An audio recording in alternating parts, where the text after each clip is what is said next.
Ma'am, Professor ma'am, Tarpalakshmi ma'am. Yes, ma'am. Okay, we'll start the session now, ma'am. Okay, ma'am. Sure, ma'am. Yeah, very good morning again to all. Pleasure is mine to.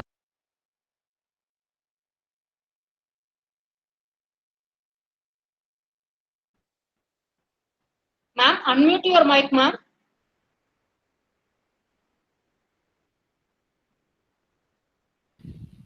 Yes, ma'am. Yes, ma'am. Okay. Yeah, very good morning again to all. Pleasure is mine to welcome you all to the session 8 of 5-day online Atal FDP on AR and VR. Now the session 8 of Atal FDP is Development Tools and Framework in Virtual Reality by Mr. A. Vinod, Head Technical, High-Tech Software Solutions, Chennai. A warm welcome to Mr. A. Vinod. Welcome, sir. It gives me a great feel of sharing the information about our resource person. Mr. Vinod works as a technical head and project manager for high-tech company software solutions, HTSS. Vinod is a technology enthusiast. He started his career as Visual C++ developer in CAD customization domain.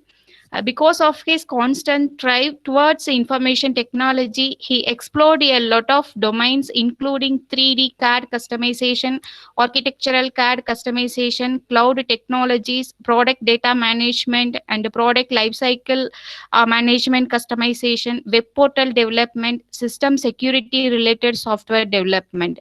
He had developed and managed a lot of software products for clients across the world. He often visits countries like Japan, Singapore in relation to technology transfer and knowledge transfer. When his company, that is HTSS, decided to step into the new software domain, virtual reality, Mr. Vinod understood that VR AR is going to be a big game changer in the industry, and Amply supported HTSS to be the pioneer in this field. He is now heading the virtual reality technical team in HTSS. Mr. Vinod wants to take the virtual reality technology to every part of India and willing to extend his help to create a talent pool of work in virtual reality domain, which is expected to have a huge job market in the years to come. Hope the great session ahead. With this introduction, I hand over the session to Mr. Vinod. Session over to you, sir. Welcome, sir. Thank you, madam. Thanks for the introduction. And um, good morning to all of you.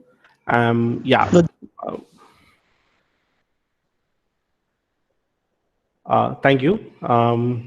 Of course, it will be a little bit difficult to conduct a virtual reality in online because it is about feeling and interaction. I will try my level best to impart some knowledge and do some knowledge transfer here today.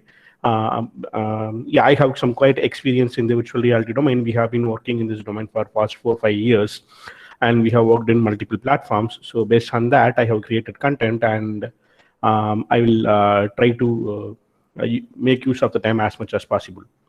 Okay, with this, so this seminar is about the development tools and frameworks in virtual reality, and I'm the project manager in HTSS, as I already told. It's a company, I work from high-tech company software solutions, that is HTSS in Chennai.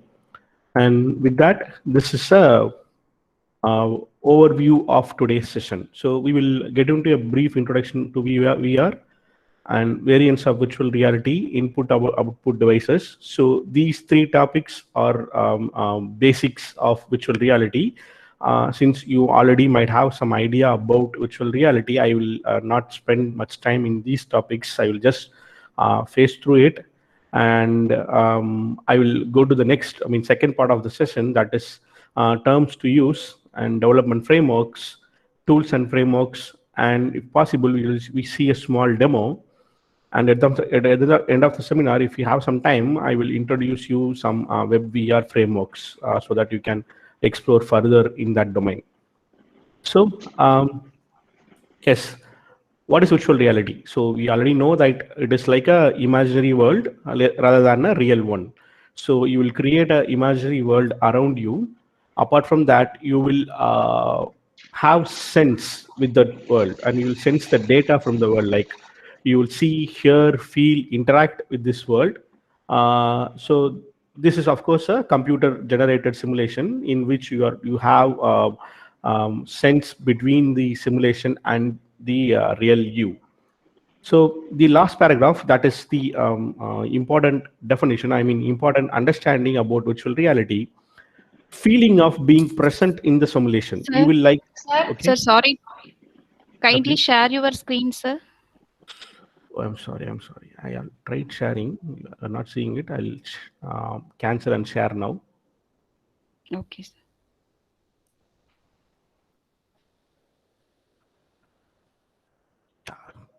Can you see my screen now? Yes, yes, sir. sir. Yes, sir. Great. Sorry about it. So it is, yeah, this last paragraph is like feeling of being present in the simulations. Like you will feel like you are part of the virtual world, and this word is more important when it comes to virtual reality. That is interactive interaction. So we have to keep this word in our sense. Like we might have seen 3D movies in the theaters, so that is itself some immersive feeling. Even though it does not give full immersive feeling, you will feel like the objects comes out of the screen. You will feel like the objects are real. But what is the difference between the 3D movie and the virtual reality? You cannot interact with the 3D movie. So, but in virtual reality, you will interact with the objects. So the interactivity makes it special in virtual reality when it comes to virtual reality. So I want to stress that point in virtual reality, and of course, there are some common variants, high-level variants. This is like immersive, non-immersive, and hybrid. So we will quickly check some devices in immersive virtual reality.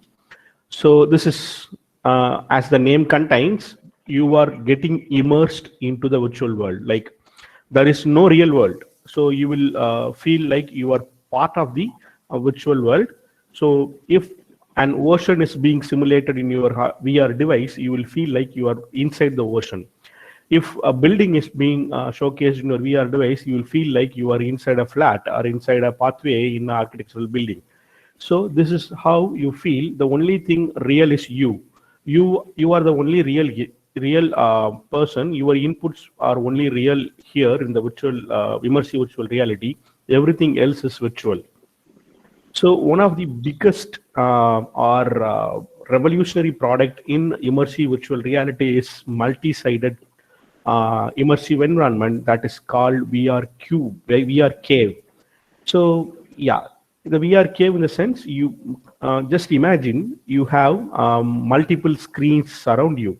So if you are going into a room of a cube size, say you'll have 6 faces around you.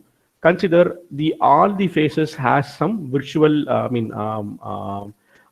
have presentations, have simulations running, and you feel like you are part of the virtual world. So I will show you a quick video. I'm not sure how this video is will be shown in the screen sharing, but you can see.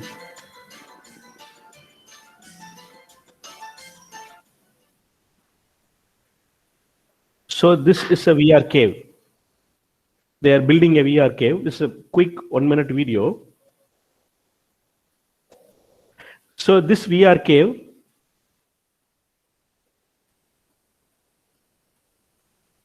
you can see it has 4 screens, one in front of the user, 2 screens right and left, one at the bottom. You can have 6 screens also, but most of the cave devices comes with 4 screens. So all the 4 screens are stereoscopic devices. Like there will be a 3D projection. So if you see, the user is wearing a 3D glass, so with sensors. So he will interact with the simulation using motion sensors or joystick. So these 3D screens will make you feel like you are inside that particular simulation. Say he is walking down a street in an ancient street, and he is part of an engineering model. So you will feel like you are part of the room and you are part of the particular simulation which is shown to you. This is called virtual reality cave. So this is the highest possibility of virtual reality device for the immersive virtual reality. As I told you, and it will have projection in the room-sized cube, and you can walk freely inside the cave like you are walking inside the virtual world, whatever it may be, a ocean or architectural or engineering design, whatever it is. And then comes hand mount devices, sorry, head mount devices.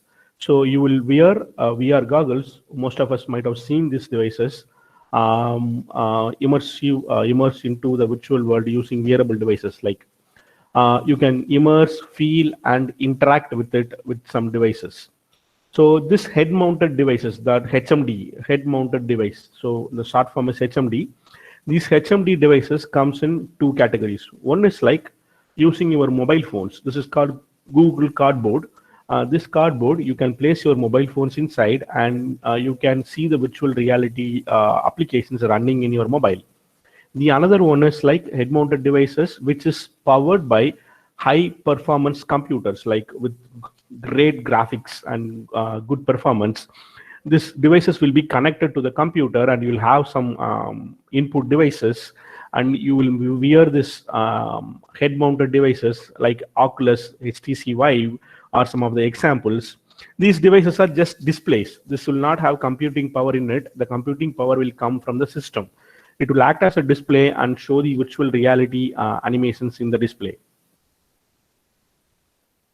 So then comes to non-immersive. Immersive, now we are discussing about non-immersive. So this is a 3D desktop or 3D monitor. This is called EjetSpace. A company called EjetSpace kind of patented it. They have this device. It is in the market for I think 7-8 years.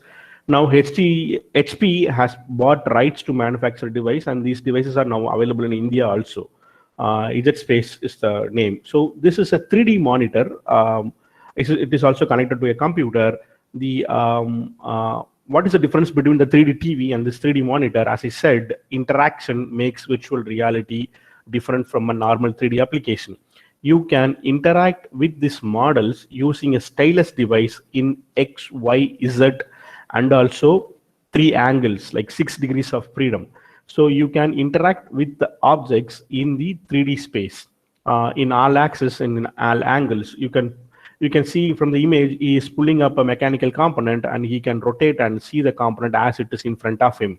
So this is a non-immersive terminology, which is using 3D monitors and interactive devices. And yeah, we know about this. This is augmented reality.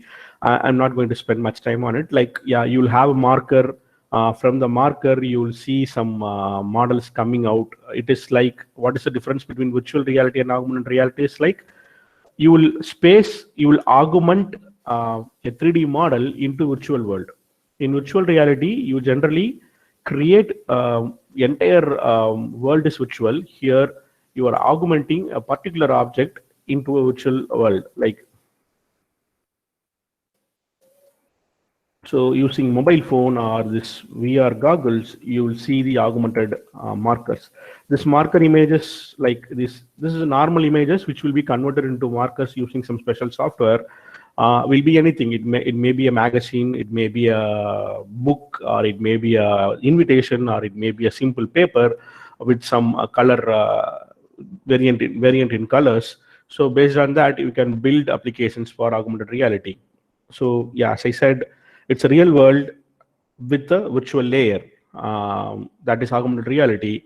Virtual reality is fully virtual world, and you will give real inputs only. The inputs are only real. So then comes mixed reality. So mixed reality is somewhere in the middle of augmented reality and virtual reality. And so it is a blend of physical and digital worlds, and unlocking the links between human, computer, and environment interaction. That means, so instead of getting into the definition, I will show you. This is you can see the image. So you will wear goggles, augmented reality goggles, and you can see a DNA standing on top of the bench. So what is the difference between augmented reality? It looks like you are bringing in the DNA into your real world. What is the difference between the augmented reality here is augmented reality will not have spatial awareness. Yeah, you can check about this term spatial awareness and spatial control. So this is what lacks in augmented reality. It like you can fix a position for the models in the real world. Like augmented reality, you cannot fix the position. The model will not be as as it is in the real world. It will change. It will not look like a real model, even though it is we are giving a good positioning. But in mixed reality, the spatial awareness is good. Comparing to augmented reality, you will feel like these augmented virtual models is actually part of the real world. So Microsoft HoloLens is a good example for a mixed reality device. So having said that, so we are getting into the important part of the presentations. So we are discussing about input devices and output devices and the hardware system or VR engine connecting that. So this is the architecture. Like user will send in some commands, some requests like clicking or viewing or rotating. So send in command through the input devices. This data will be transferred into the software. You can see there's a 3-layer available here: software, VR engine, hardware. Hardware is our virtual reality hardware. It can be anything. It can be a mobile, it can be a system, or it can be a HoloLens, whatever it may be. It is the hardware. In the hardware, there will be a VR engine. A VR engine, nothing but like our to run a .NET application, you need .NET framework. To run an application developed in Java, you need Java libraries. So similarly, this VR engine is a library from the VR development software. In that VR engine, our own software, like your application will run on top of .NET platform. Your application will on top of Java libraries and JREs. And similarly, our VR applications runs along with VR engine or inside the VR engine. So the VR engines actually, as usual, I mean, it's like any other software, should have a hardware support. And the data is passed to the output devices. The output devices may be a VR goggle or maybe a cube or cave. So maybe a 3D monitor, whatever it may be, the output device will give you can see it's not a display. We are using the word sense. When it comes to virtual reality, you feel something, you sense something. Maybe a movement, maybe a sound, whatever it is, you'll sense something, the user will sense it back. So input to the software, which is running in VR engine and which is creating output, and back to the output device. So this is the framework or architecture, how a common virtual reality application works. Yeah, I have said those things. If you want, you can read through the slide. Its input devices are ways to communicate with the VR software, and the VR software do the calculation to generate graphic models, rendering, lighting, texturing, simulation to give you a output, proper simulation. So the output devices actually present the VR content to the user in a most sophisticated way, in which user feel like they are part of the real world. So these are some input devices. The Oculus Touch comes with Oculus device from the Facebook. And similarly, the HTC Vive will have their own input controllers, and the HTC Vive additionally have tracker glasses, motion sensors. You might have heard it with the gaming device. It's Kinect. It is called Kinect. This is called gesture-based motion sensor. Like it will understand the user's hand gestures, like movements of fingers or movements of the hand. For the gaming, it is used in the gaming controller. It can be used as a input device for virtual reality also. The data gloves is like you will feel like grabbing an object, moving an object, rotating an object. These inputs from the gloves will be transferred to the system. Like you can really physically feel like you are handling the virtual object. And the stylus comes with a 3D monitor. You can rotate the object in X, Y, Z. And the stereoscopic 3D glasses. This is what this stereoscopic 3D glasses. This 3D glasses, this is nothing but the 3D glasses which we see in our movie theaters. So this is not an input device, but with sensor, it will become an input device. So I will explain it in the next slide, why it is considered as an input device. So I am just talking about the non-traditional input devices here to give you some, it will help us when you are discussing about the frameworks and tools in the next section. So of course, joysticks can also be used as an input device. Yeah, output devices we already discussed, like it is a 3D monitor, maybe a VR HMD head mount displays. It may be a wireless or wired, or it may be a mobile VR or HoloLens. Yeah, it's much more. So we are going to discuss an architecture. I mean, the real devices in this architecture. So consider a head-mounted display with a PC like system. So you are creating a virtual application for that. What are the input devices? As I already told you, Oculus or HTC Vive comes with their own input devices. Oculus is called Oculus Touch. So you can use joysticks also, and it will be where will your VR software and VR engine will run. It will run in a high-powered PC, a high-performance PC, and the outputs will be shown in the VR goggles here.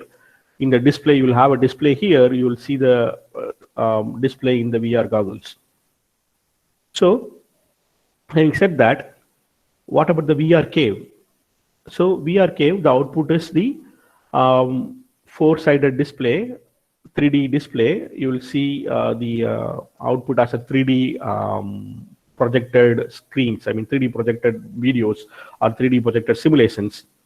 The hardware, you cannot use one system. You may have to use multiple workstations working together to create the output, or high processor, multiple processors to create the output. And the input device can be a joystick, and the motion sensor can also be used.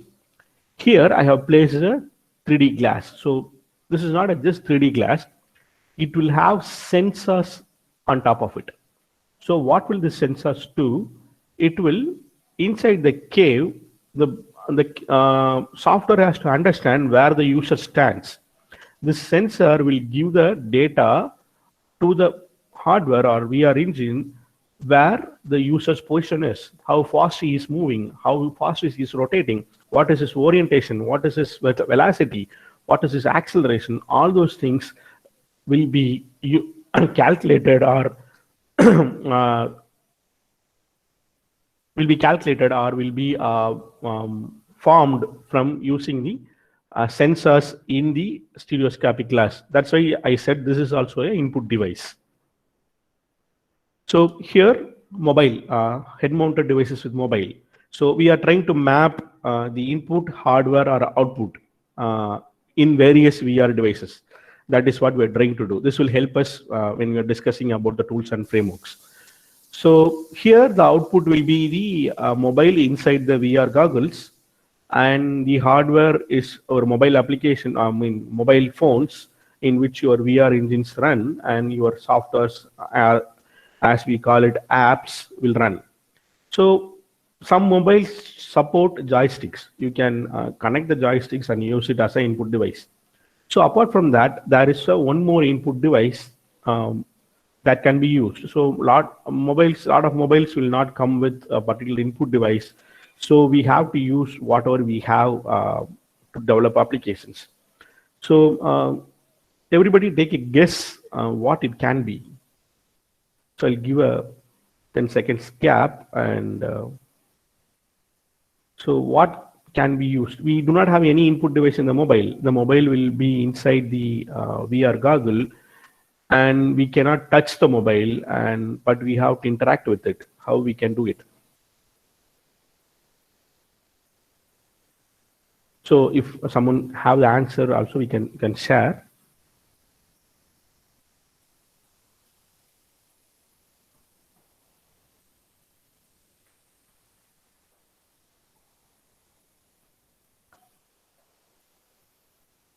Okay, so here your movement is actually the input here. So your head movements, mainly your head movements and your body movements can be tracked and given as an input to the mobile. Of course, all the VR applications will have your head movements as input. So to understand where you look, where you stand, so based on that, the simulation will be changed. Like if you're looking at the left, you have to see what is available in the left. So apart from that, so that is a general scenario. Apart from that, we can use your head movements to trigger actions. So we do applications like that, like based on the timings. Like if your head, say, if I want to start, imagine you are inside a blood cell. I mean, blood flow. You are seeing a blood flow inside your vessel. So you are seeing your white cells, how it is flowing.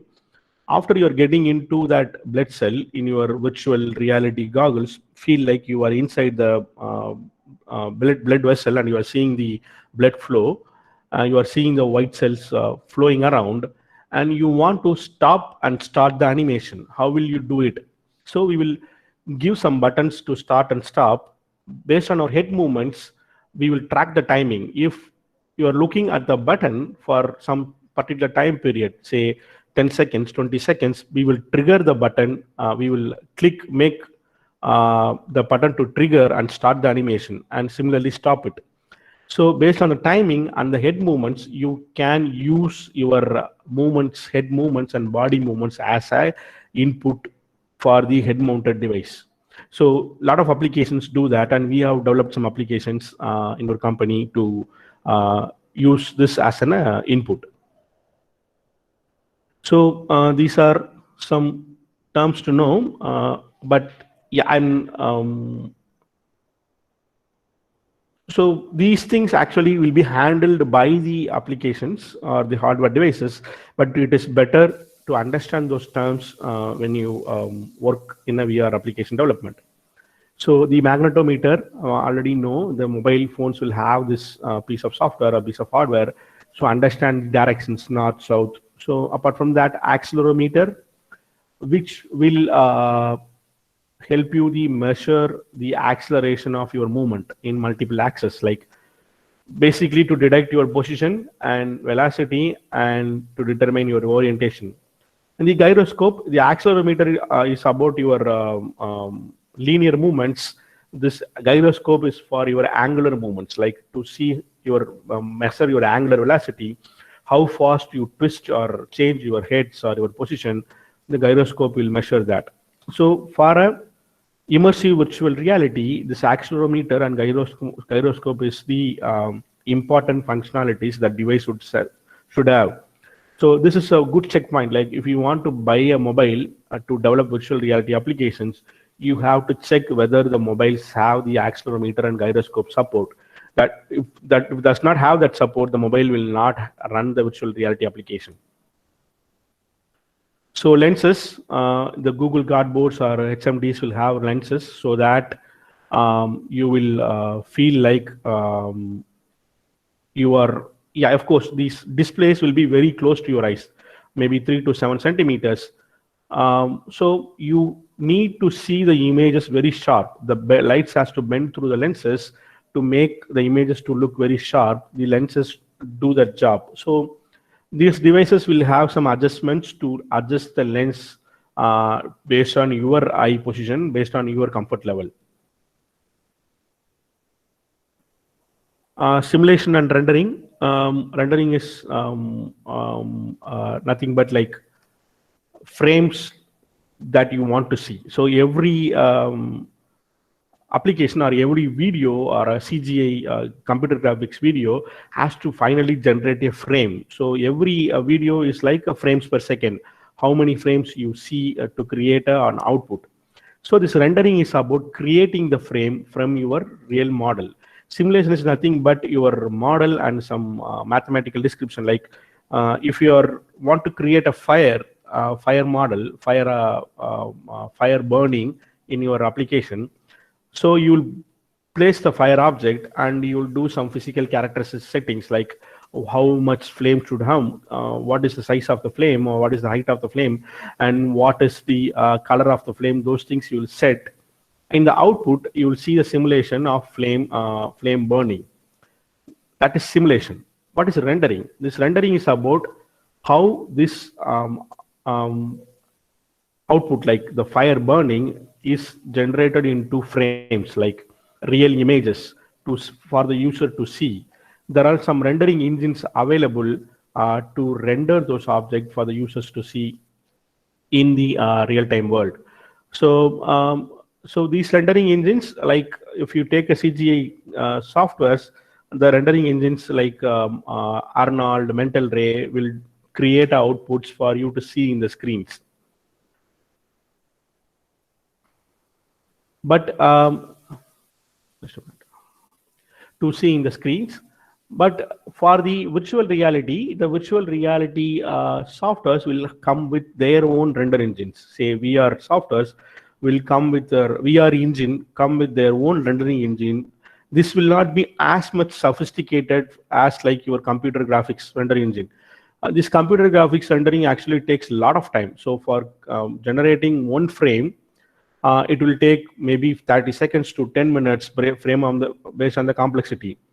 So in the frame, in the sense, to see a video, you need to have 24 frames per second.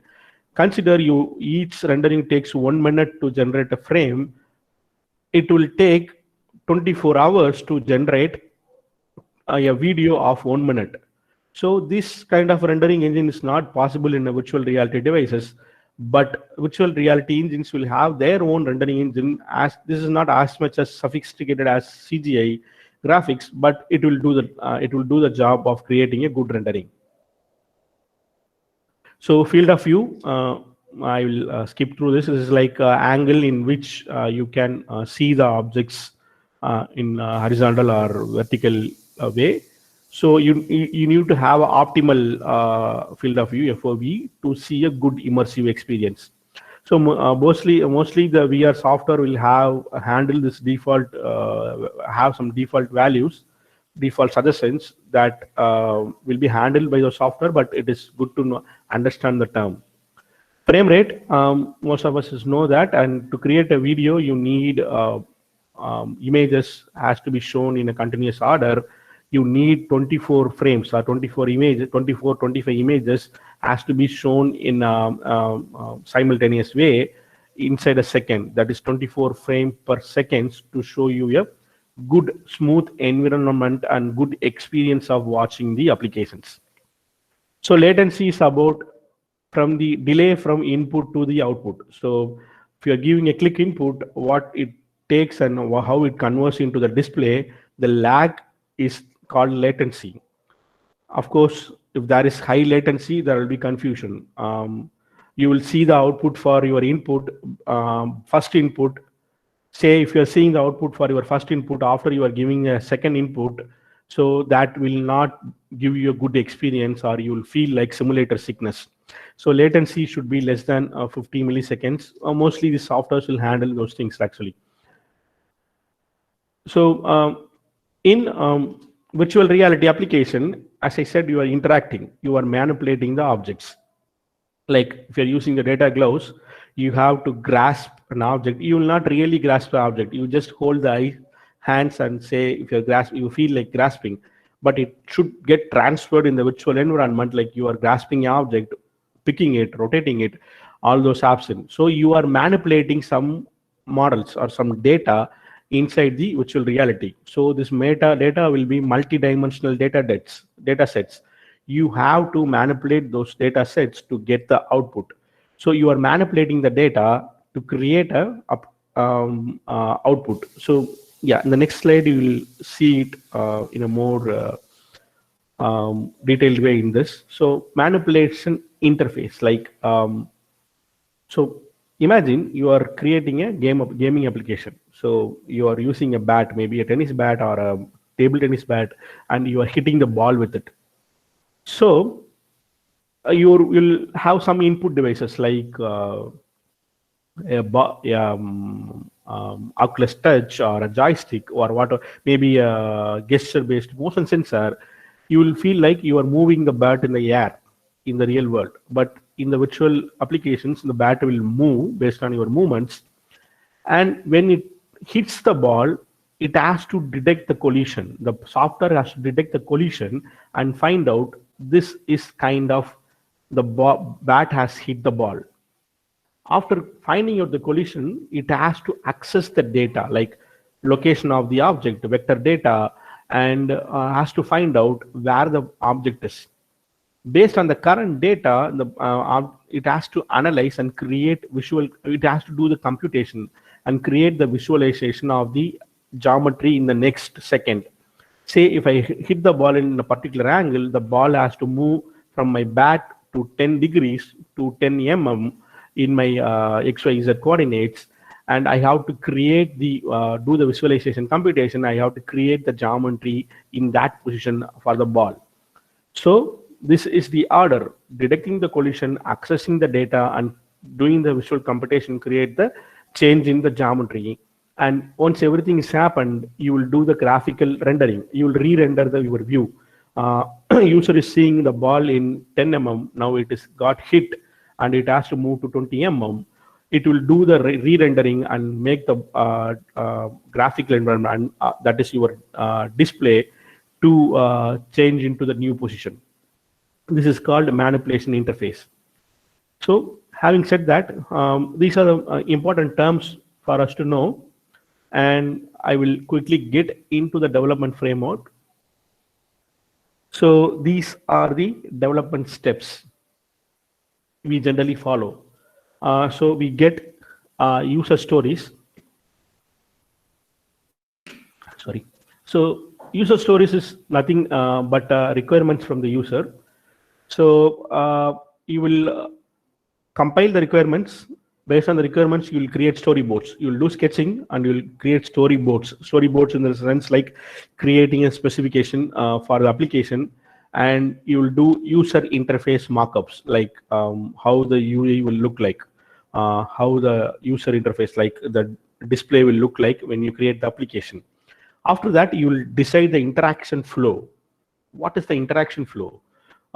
Like, so if I'm clicking a button A, it will move to screen B, or it will should start particular animation, or it will make the model to rotate to 30 degrees, or it should start the game. And if I click button B, this screen will go, or this object will play, this sound will play.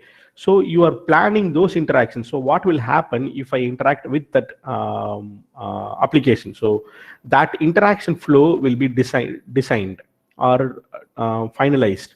After that, we will create a video type, prototype. The prototype may be a video, or it can be the interactive prototype, like proof of concepts. You will create a mock application to before creating the final application.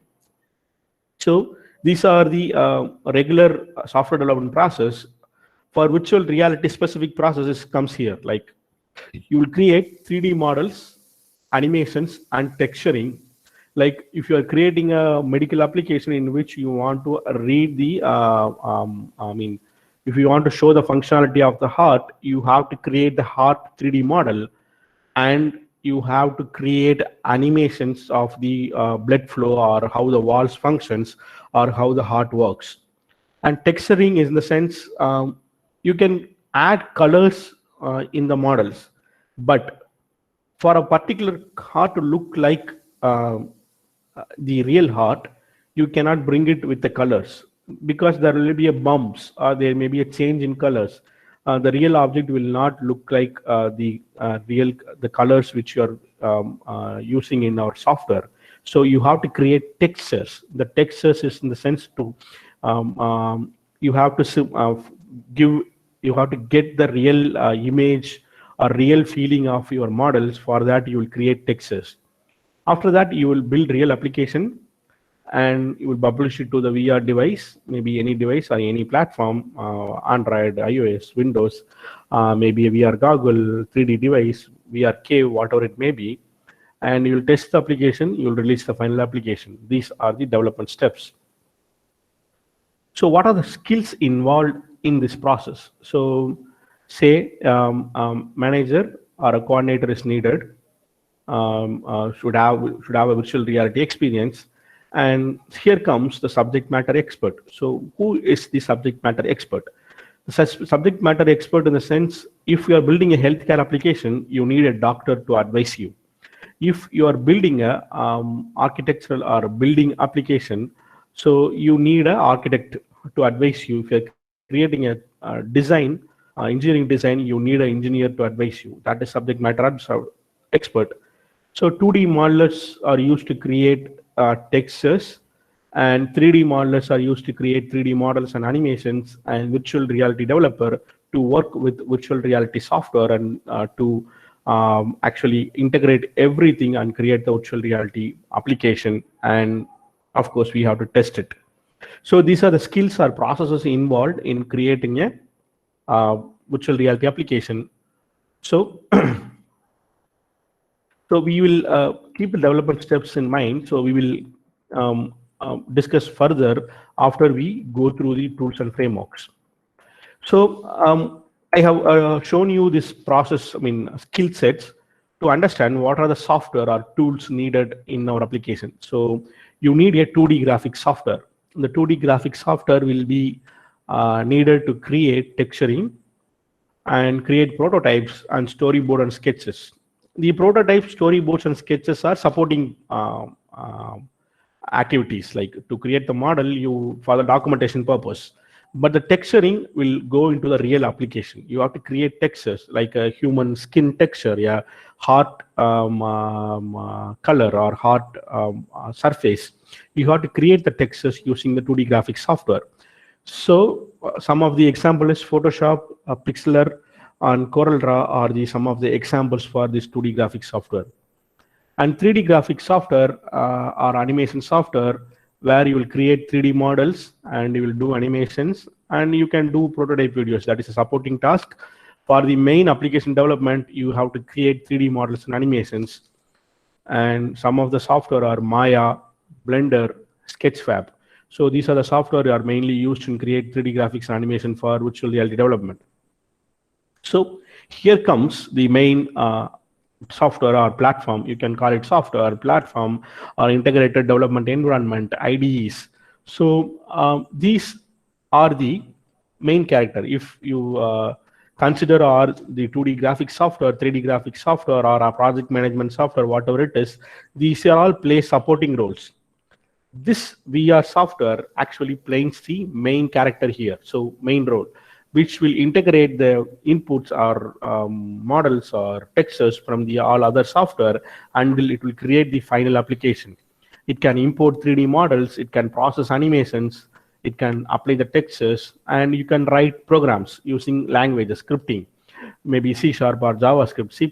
These languages, based on the VR software, there are multiple languages being supported. So you can write scripts and you can build applications. This VR software actually provides the render engine and simulation capabilities. And you can configure multiple input devices to support.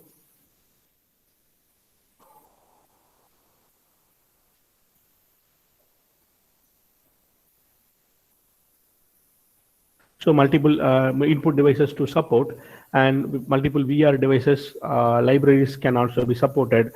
And you can publish it to multiple platforms, multiple OS or multiple devices. So some of the examples are Unity and Unreal Engine. So these are the VR software platform mainly used. So the VR platforms or VR software cannot work alone. It needs some plugins to work on top of it. Like we have to make use of the special libraries, like say special library in the sense for augmented reality application. To process the marker images, you need a software called Vuforia. So this Vuforia software will have a plugin for the VR software. That plugin will use to process the AR images. And to process AR Core is a framework developed by Google for creating AR applications for Android devices. And AR Kit is from Apple. And it can create application for Mac, iPhone and iPad, Apple devices. And this Google VR and Open VR is for creating application for handheld devices or augmented mobile phone head-mounted displays, like we are using mobile phone. And Oculus STSEY will have their own libraries that will be used, that plugins will be used with VR software to create output for those particular applications. So Android and iOS platform support will be available as a plugin. So these plugins will not work alone. Actually, it will work along with the VR software, Unity or Unreal. So just a quick introduction to Unity. Unity is a cross-platform development application. Yeah, I will show you a demo in Unity after this presentation, and it will be used for. Actually, this is a gaming application platform.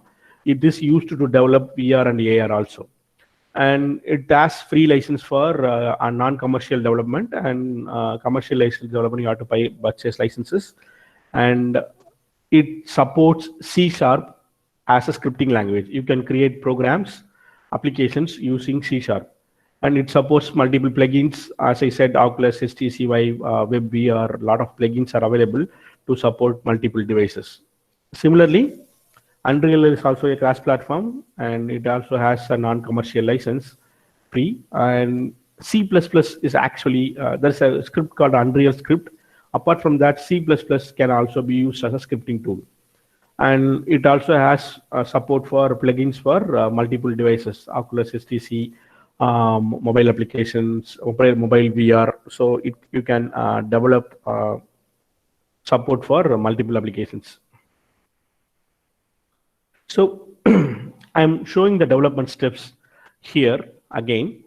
So we are going to map which software is going to use for which process in VR development.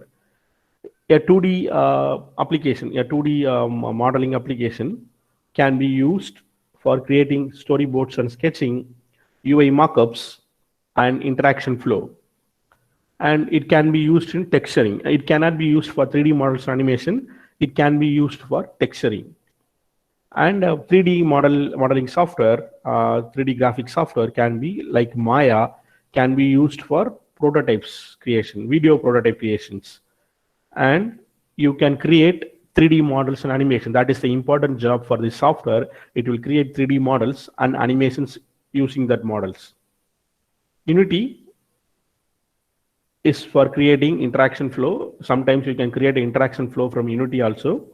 And if you want to create interactive prototype, before creating application, you want to create a proof of concept or POC or a mock application, you can directly create the prototype from the Unity. And of course, you will use it to build the real VR application. And it will be used to publish it to different VR devices and different platforms like iOS or Android or Windows. And plugins. So these plugins, which will work with Unity. It will not work as a separate application. It will work with Unity to publish or support a particular input device, or publish to a particular VR device, or publish to a particular platform. There will be different plugins support needed along with Unity to do that publishing. So with that, we will move into demo. So in the demo, I'm not to discuss in the 2D graphic software. I'm going to discuss about the 3D modeling software and the Unity software. Sir, I have a small doubt, sir, if you don't mind. Please, sir. Please go ahead, sir. Sir, whether the character-based animations can be set up into the virtual reality applications. As you said, Maya, we use it for animation purpose, right? Yes, sir. Yes, sir. So the character-based animations can be set up in VR environment? Yes, sir. It can be set, sir. Okay, sir. Thank you.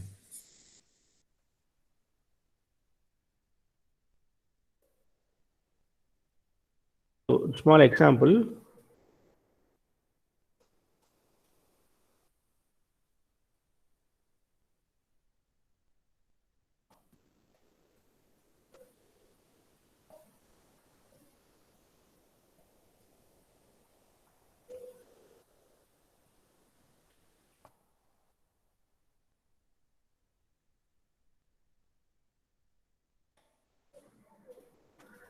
this is an app developed by our company. You can see this is a AR application. So these are the character-based animations, like multiple characters, like multiple animals, multiple insects can be brought in into the AR application. It is developed from Maya, and it is brought into Unity to create the models. So this is a example of doing the character animations. Thank you, sir. Okay.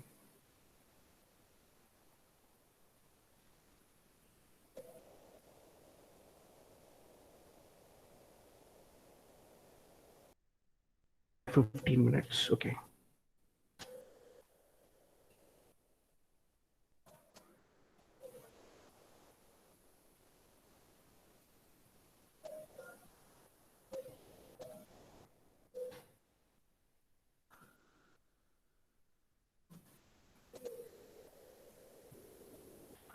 So this is the Maya software. You can see a transparent car model is here. What I'm trying to achieve is, like, I want to show the braking functionality of the car model. So this is a Maya application in which I created a 3D model of the car. And I have made it transparent to see the inside operations. So here I have created an animation to explain how the braking works. Like, if I press the brake pedal, this brake will move and push the tires. It will stop. So this is the anime. I want to create a VR application to explain the braking of how the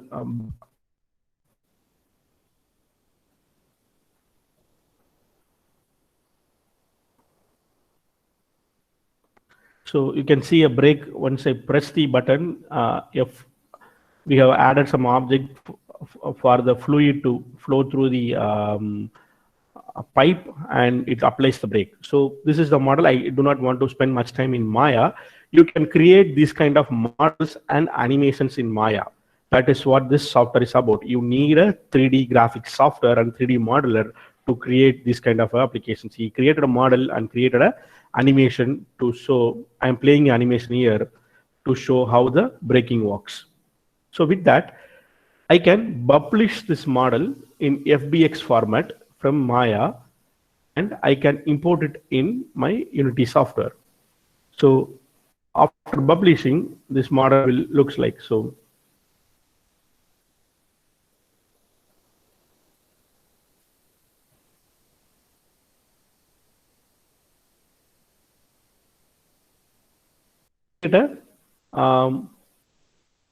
FBX file. So I have to import the FBX file into my project. So I have already created a new project because it will take some time for us. So that I have already created a project. And so this is the Unity environment. So this is the Unity application. So we might not have time to go through all the functionalities here. I will quickly give you an exposure into this application and how it works. So you will see assets in the sense your animations, your models, your images, everything is asset. I'm creating a folder inside the asset. I can create folders, and in the models folder, I can import asset. I am importing this FBX. This FBX file is generated in Maya. I am importing here. It comes with the animation. So this FBX file comes with the animation. This is the animation. With the FBX file, I have imported this 3D model and the FBX file. After importing, I am placing the FBX file in my scene. You can see the car is placed. And I am unpacking this one. This is called unpacking the application. So this is my working space or scene. This game tab is how my output will look like.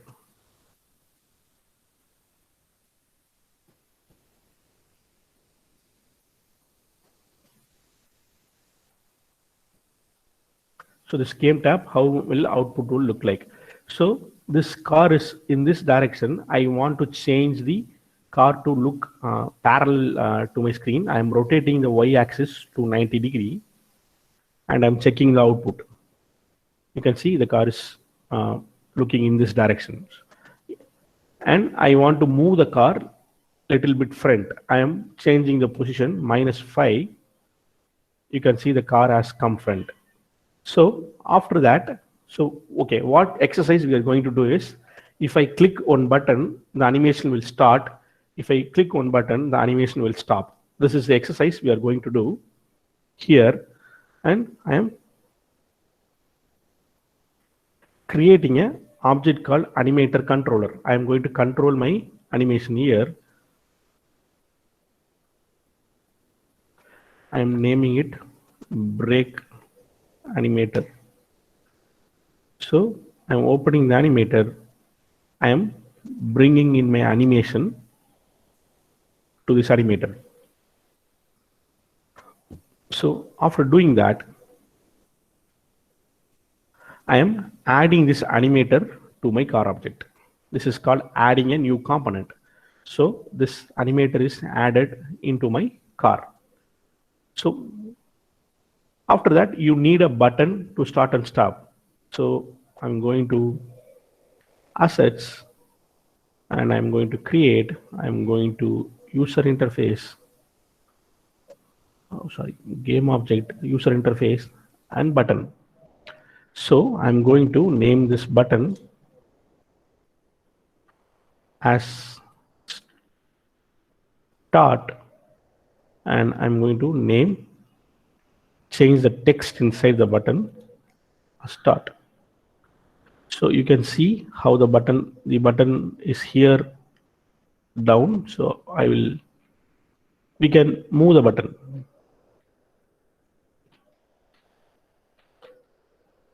So I'm moving the button up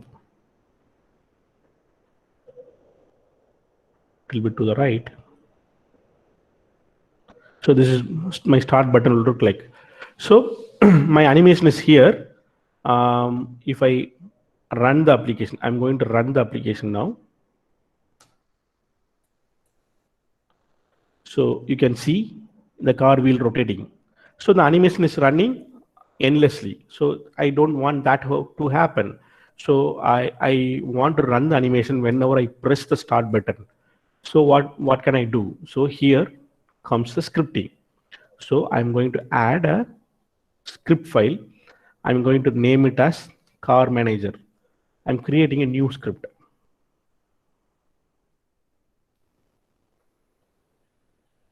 So this script can be edited using Visual Studio. I have added a new script, and you can see the script inside the asset. And this I can change the script using Visual Studio.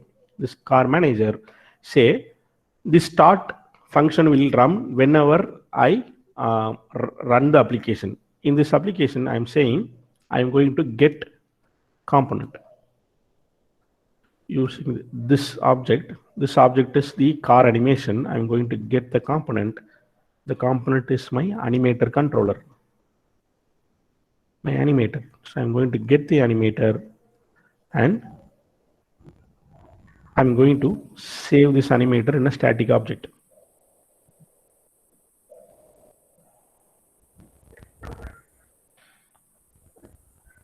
Madam, is that okay if I take 5 minutes more?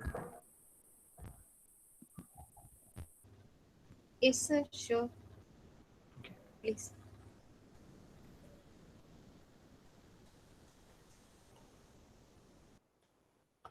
I'm naming it brake animator. I'm storing in this object. So this is like a regular .NET application development. You can. So I'm showing the animator here, and brake animator. I am disabling the animation. So the animation at the start, I have disabled the animation. I'm saying enable is equal to false. If I run the software now, the animation will not run at the start because I have disabled it. It is not running now. So now I have to write the script with start to make it start the animation. I'm introducing a function. public void start break animation. So what I should do, I have to enable the animation. This object is stored in static variable. So the start function will run whenever I start the application. So the break animator will get stored in the static object, so I can access it anywhere. So true, I am making it true. So now I have to come back here. I go to the start button, and in the on click area, I am adding a object, and I am assigning my car animation object to it. In this on click function, I am taking my car manager class, and I am running start break animation. So whenever I am clicking the button, it will call the start break animation function. So now I am running my simulation. It will go to the game tab. Animation is not running now. I press the screen. So now you can see the animation is started. So I'll come back. So of course, if you start the animation, you have to stop it. So I'm writing a functionality to stop the animation. I'm saying break animation enables equal to false. So I need a new button. So I'm copying my start and pasting it again, and I'm changing it to stop,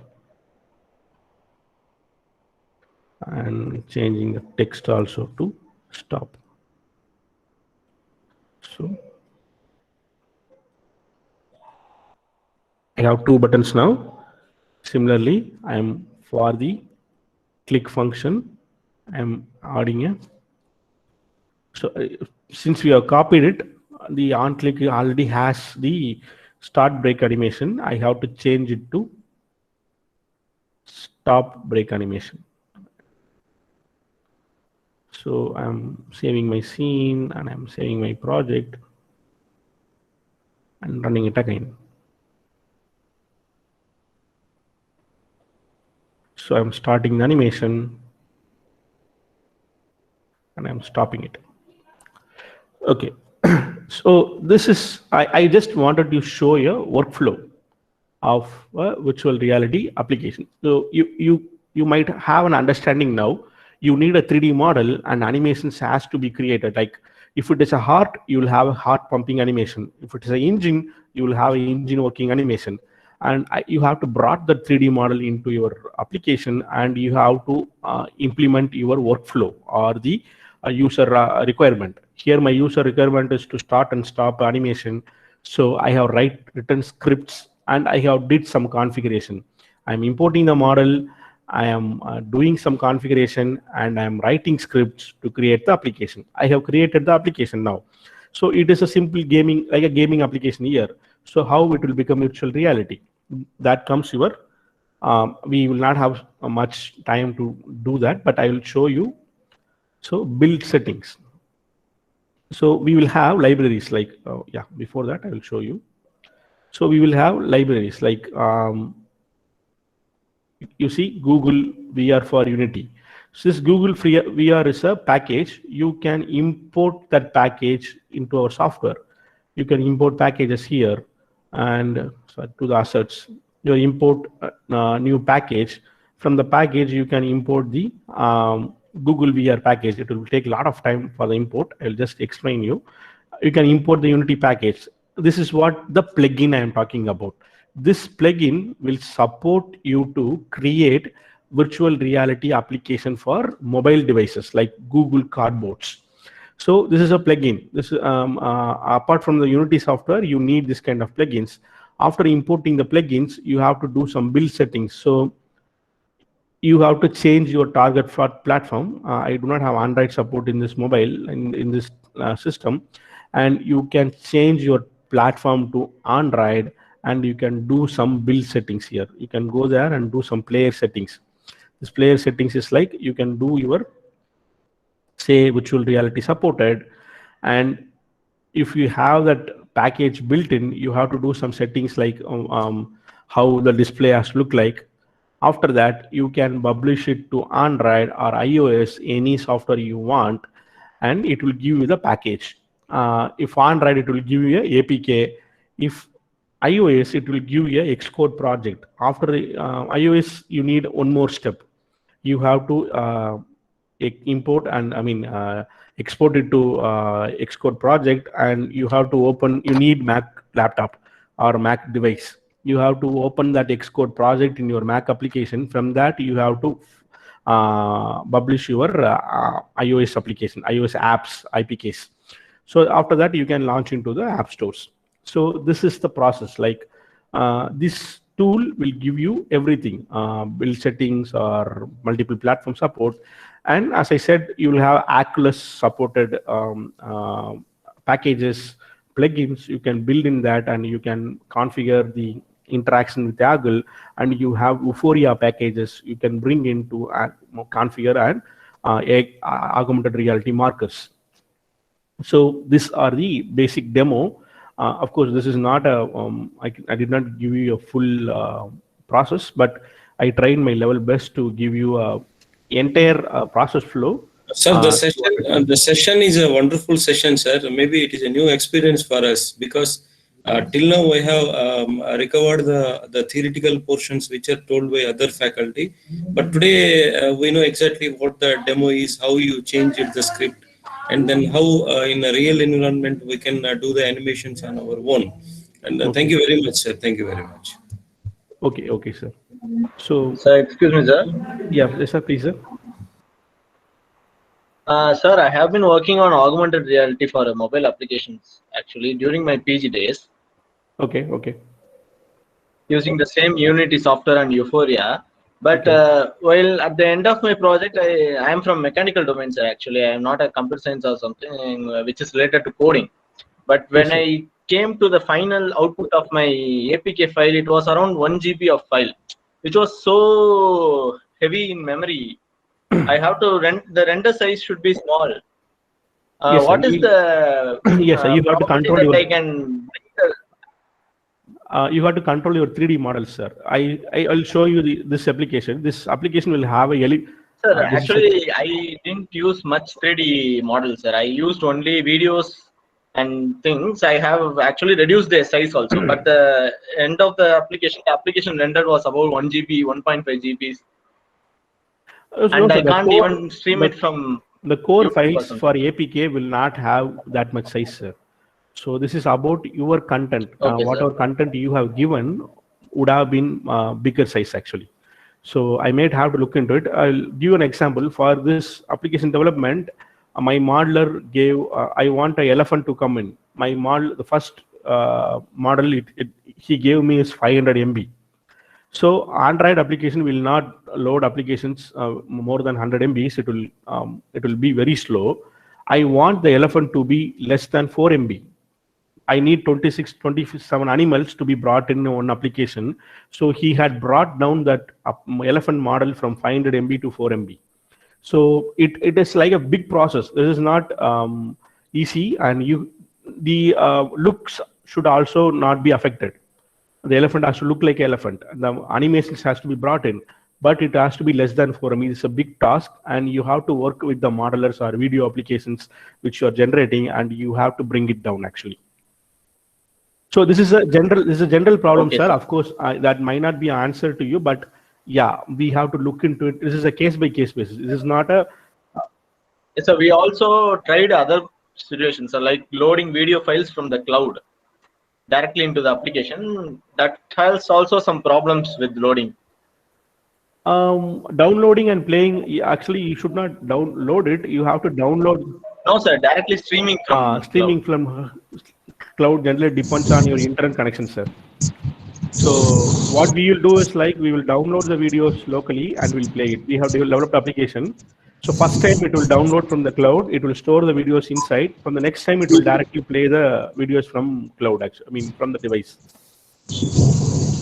So you can Yes, sir. Thank you for Yes, sir. I mean, I may not give you the answer because this is a case-by-case solution. So you have to analyze the case and have to come up with the answer.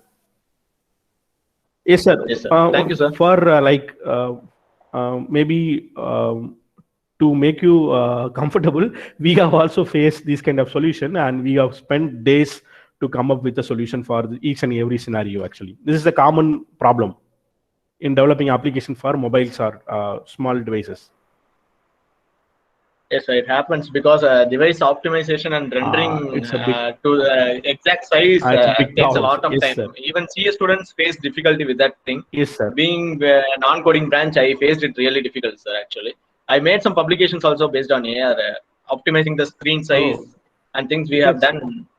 The things, sir. yes, sir. Great, sir. Great, sir. Thank you, sir. Thank you. Thank you.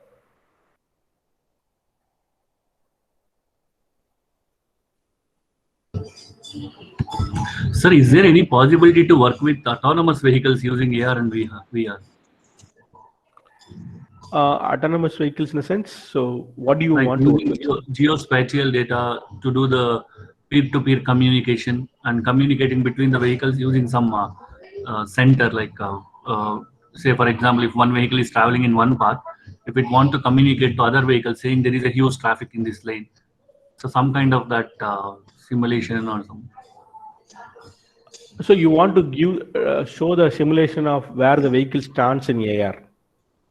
Not exactly simulations, sir, but I just want to show them how it is going to work. I have a concept. I want to show that concept here, sir, using Google Maps or OpenStreetMaps by integrating.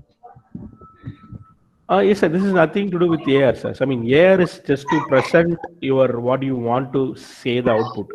So you have to access those autonomous API, and you have to, as I said, like that data manipulation. Like you Yes. have to identify the data, and you have to use those APIs to get the data. And of course, you can show the output in whatever way you want in AR. Okay. So AR is just a platform which will show you the output, sir. Okay. So of course, for accessing autonomous vehicle, you have to do the APIs with that particular software. Okay. Fine, sir. Thank you.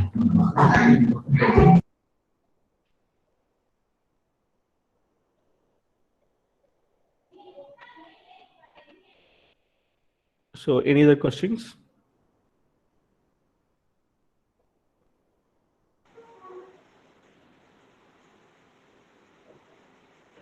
Participants, you have any other questions? Okay, then I will just, you can, when you have time, you can check this one. Now you can develop virtual reality in web also. There are some library called WebGL is generally a graphics library for web, creating 3D models. And like you can, WebVR is a library which built on top of WebGL. It's a JavaScript library, and you can build HTML models like HTML tags to create 3D application in web, like in browsers.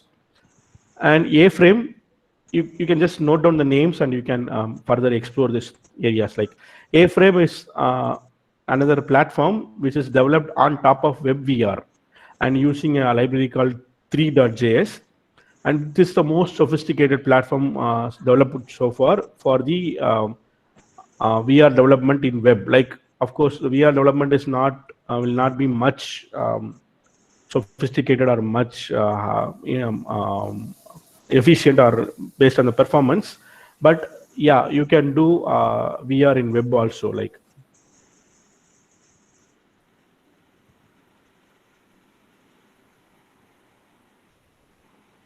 this is a A-frame model. So they have Triceratops, this is dinosaurs, and they have created using A-frame model. And it can be, once you convert in VR, if you have mobile devices, you can see it in the virtual reality model also. So it's a aframe.io, this website you can check. So for the web mobiles. So this is just an advancement in this area. So with that, I can wind up the session. If you have any questions, you can write to support@sysingja.in, and you can mention this seminar. Based on my time, I can answer your questions also. Ma'am, Karpalachi ma'am. Ma'am, yes, ma'am. Yes, ma'am. Kindly go for water. Yeah, ma'am. Thank you so much for the informative session, sir. It's an eye-opening session for us. The information which you gave us very great to know, and we learned animation practically from your demo session. On behalf of everybody here, I thank you once again, sir. I wish to extend my thanks to all the participants for your kind cooperation. Thank you all. I'm just reading the comment section. You have been giving good comments, and yeah. Thanks for attending the session, and thanks for your all the comments. Thank you.